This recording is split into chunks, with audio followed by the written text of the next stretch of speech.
Way back in the day, nostalgia used to be considered a psychological disorder. Mostly, it was diagnosed in soldiers experiencing homesickness. Basically, nostalgia was thought of as dwelling on past good times to escape the dread of the present and the future. It was first described by a Swiss doctor as a neurological disease of essentially demonic cause in the late 1600s. But today, nostalgia is still thought of as taking a trip down memory lane, but in a more positive light. Nostalgic thoughts tend to be social and/or achievement related, or just a strong emotional memory in general. There is a lot of research on the positive effects of nostalgia, including nostalgia in video games.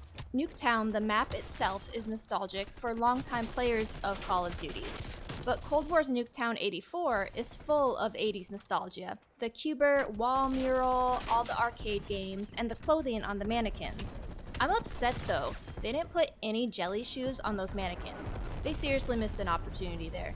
But speaking of the mannequins, completing the Easter egg turns the game into an 80s arcade-style game. When I first saw it, I thought it looked a bit like Battlezone. Not sure if that was the intention or not. There are so many nods to the 80s that it would take forever to go over all of them. So let's get into the benefits of nostalgia. Nostalgia has been shown to help some people combat loneliness. Creating nostalgia in experimental settings increased participants' intent to engage in social interactions, increased confidence in social interactions, and increased belief of social support. Feelings of social connectedness via nostalgia have also shown an increase in willingness to help others. A lot of the research on nostalgia and helping behaviors had to do with donating money. But research also shows that people are willing to pay more for an item if nostalgia is induced beforehand. So keep that in mind.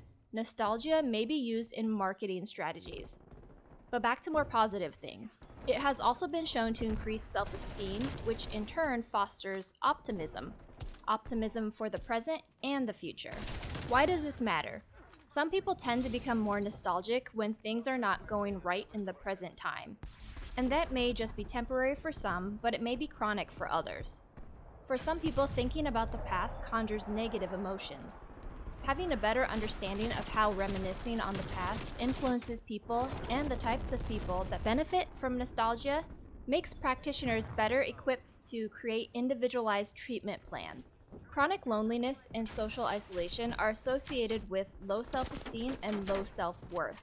And that puts people at a greater risk for depression, high blood pressure, and sleeping disorders, to name only a few.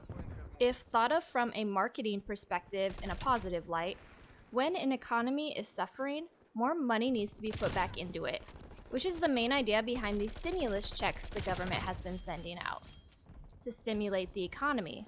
Incorporating nostalgia into marketing strategies may help encourage or increase consumer spending. That concludes all I have to say about nostalgia in this video. There is likely a few minutes of gameplay left if you choose to keep watching, but I hope you enjoyed and learned something new in this video, and thanks for watching.